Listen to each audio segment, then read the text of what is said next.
Muy bien, 11:38 de la noche. Voy a conversar hoy día con la doctora Carmen Morales. Ella es psicóloga y psicoterapeuta y psicoanalista además.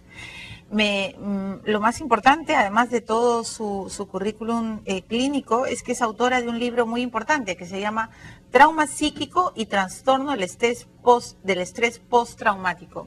Y hemos querido tratar este tema no solo por la actualidad y por el tema del secuestro de los 36 trabajadoras en el BRAE, sino porque a veces en la vida vivimos traumas muy intensos.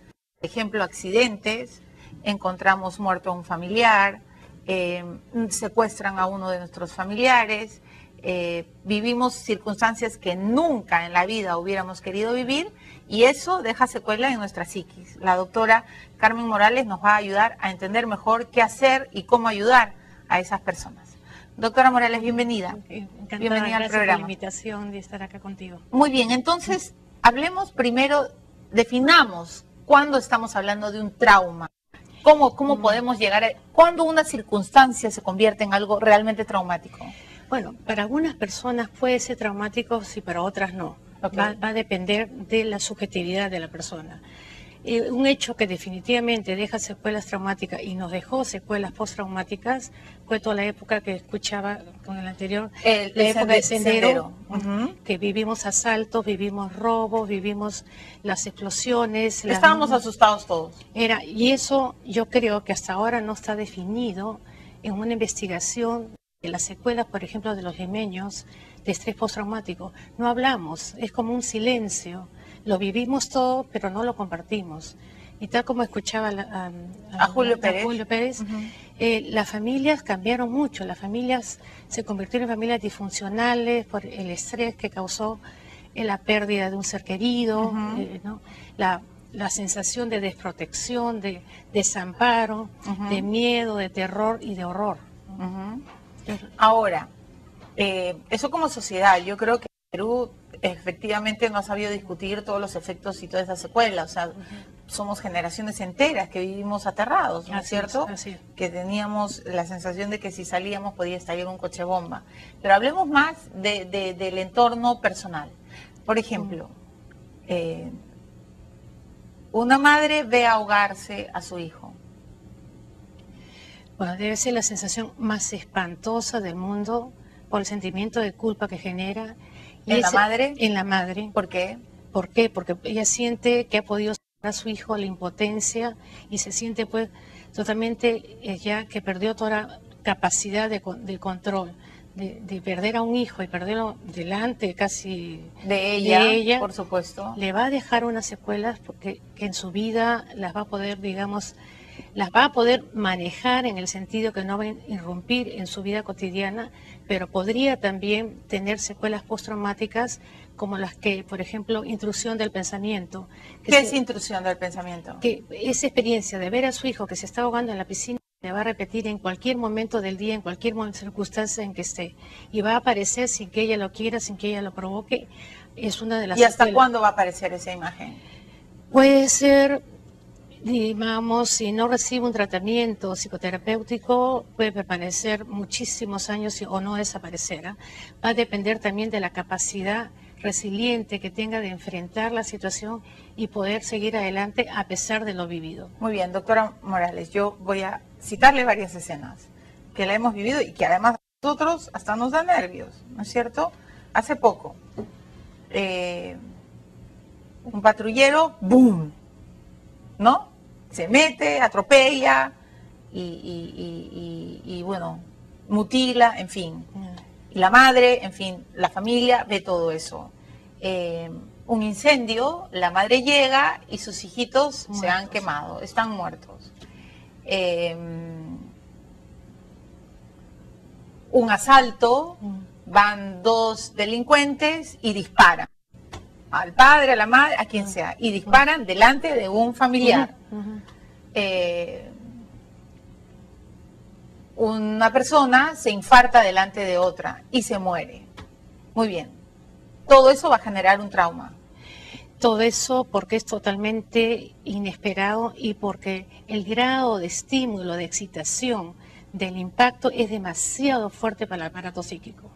y con tal intensidad entra en el aparato psíquico, no lo puede procesar porque es demasiado intenso, y ahí es que se inscribe una experiencia traumática y la persona puede ser en el momento, puede pasar 1 año, 2 años, puede pasar varios años y recién manifestar los síntomas de estrés postraumático. ¿Cuáles son los síntomas del estrés postraumático? Te decía, la intrusión del pensamiento. O sea, que la imagen venga una y constantemente. Otra vez. Okay. Hay síntomas psicosomáticos, por ejemplo, gastritis, contracturas musculares, migrañas, es decir, aquello. Falta de sueño.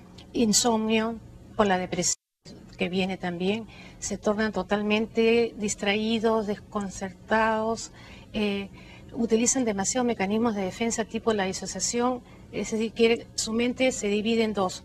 Para no pensar, una parte está mirando hacia el afuera y la otra parte está negando todo lo que está ocurriendo. A ver, perdón. Explíquenos. Más, no, yo sé, doctor.